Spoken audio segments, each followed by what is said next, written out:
এই পবিত্র রমজানে প্রায় 90 লক্ষ টাকা তারা ব্যয় করছেন। এই 90 লক্ষ টাকা একটি সাধারণ শিক্ষার্থীদের সাধারণ সংগঠন হিসাবে তারা কিভাবে উপার্জন করছেন বা বাংলাদেশে বর্তমানে সক্রিয় বড় ছাত্র সংগঠনগুলো রাজনৈতিক কর্মকাণ্ড পরিচালনার ক্ষেত্রে অর্থের উৎস নিয়ে অভিযোগ পাল্টা অভিযোগের লড়াইয়ে নেমেছে। সম্প্রতি বিএনপি ছাত্র সংগঠন ছাত্রদল এবং জামায়াতে ইসলামী সমর্থিত ছাত্র শিবির একে অপরের অর্থের উৎস নিয়ে প্রশ্ন তুলেছে।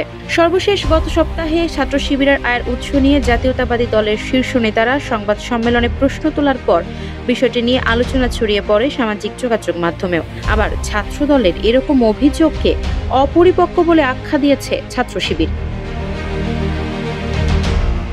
শেখ হাসিনা সরকারের পতনের পর নানা ইস্যুতে ছাত্রদলের সঙ্গে একটু একটু করে দূরত্ব বাড়তে শুরু করে ছাত্র শিবির ও গণ অভ্যুত্থানের নেতৃত্ব দেওয়া শিক্ষার্থীদের। গত শুক্রবার সংবাদ সম্মেলনে জাতীয় নাগরিক পার্টি বা এনসিপিকে কারা অর্থ দিচ্ছেন এবং ইসলামী ছাত্র শিবির প্রতিদিন ৩ লাখ টাকার ইফতার আয়োজনের অর্থ কোথায় পায় সেই প্রশ্ন করেছে ছাত্রদল এই প্রশ্ন তোলার পর এ নিয়ে সামাজিক যোগাযোগ মাধ্যমেও কেউ কেউ ছাত্রদলের অর্থের উৎস নিয়ে পাল্টা প্রশ্ন তোলেন।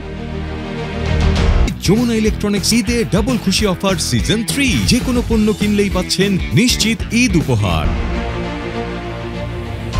ছাত্রদল বলছে তারা এই মুহূর্তে আর্থিক সংকটে বড় বাজেটের কোনো খরচ করতে পারছে না, যে কারণে তারা খুব স্বল্প পরিসরে ছোটখাটো আয়োজন করছে। দলটির সভাপতি রাকিবুল ইসলাম সংবাদ মাধ্যমকে জানিয়েছেন এই মুহূর্তে তাদের সবচেয়ে বড় ব্যয় হচ্ছে জুলাই আগস্টের আন্দোলনের আহতদের চিকিৎসায়। যদিও আহতদের চিকিৎসার ব্যয় সরকারের পক্ষ থেকে বহন করার ঘোষণা দেওয়া হয়েছে, তবে ছাত্রদল বলছে মূল খরচটা দলের পক্ষ থেকেই করা হচ্ছে। আর এই বরাদ্দ আসছে দলটির প্রতিষ্ঠাতা চেয়ারম্যান তারেক রহমানের গঠিত বিএনপি পরিবার নামে একটি সংগঠন থেকে।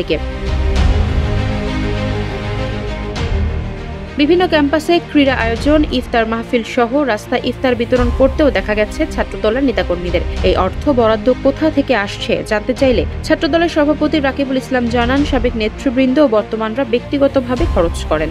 সাবেক নেতৃবৃন্দ যারা প্রোগ্রাম কেন্দ্রিক কন্ট্রিবিউশন করেন আর মাসিকভাবে কেউ দেন না। কোনো কর্মসূচি হলে সাবেকরা বহন করেন।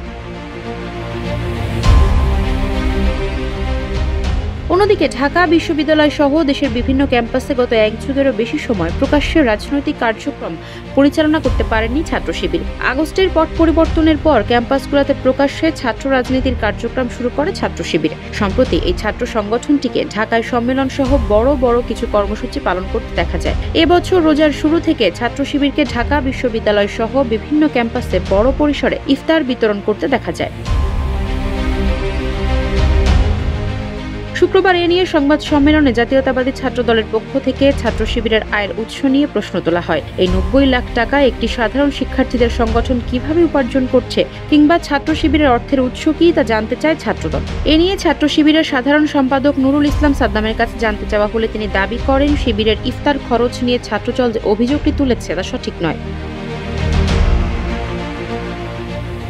নুরুল ইসলাম সাদ্দাম জানান, ছাত্রদল ধারণা নিয়ে বলেছে। তারা বলেছেন একদিনে 3 লাখ খরচ হয়েছে। তারা যদি 30 দিনই এমন করেন তাহলে 90 লাখ টাকা খরচ হবে, সেটা একটা ধারণা। কিন্তু তারা 30 দিনের ইফতার আদতে দেবেন কিনা সেটা তারা নিজেরাই জানেন না। তারা বলছে এটা কল্পনা করে বলছে। এরপরও ছাত্র সংগঠনের বিপুল পরিমাণ অর্থের খরচ কোথা থেকে আসছে সেই প্রশ্ন ছিল ছাত্র শিবিরের এই নেতার কাছে। জবাবে নুরুল ইসলাম সাদ্দাম জানান, তাদের সকল সদস্যদের সংগঠনে দান করতে হয়। এটা তারা ইচ্ছা করেই করেন। তাদের প্রাক্তনরা প্রতিনিয়ত দান করেন। এর বাইরেও তাদের প্রকাশনা সামগ্রীর বিক্রির মুনাফা থেকে সংগঠন উপকৃত হয়। যদিও শিবিরের আয় ব্যয়ের কোনো তথ্য কখনো প্রকাশ করা হয়নি।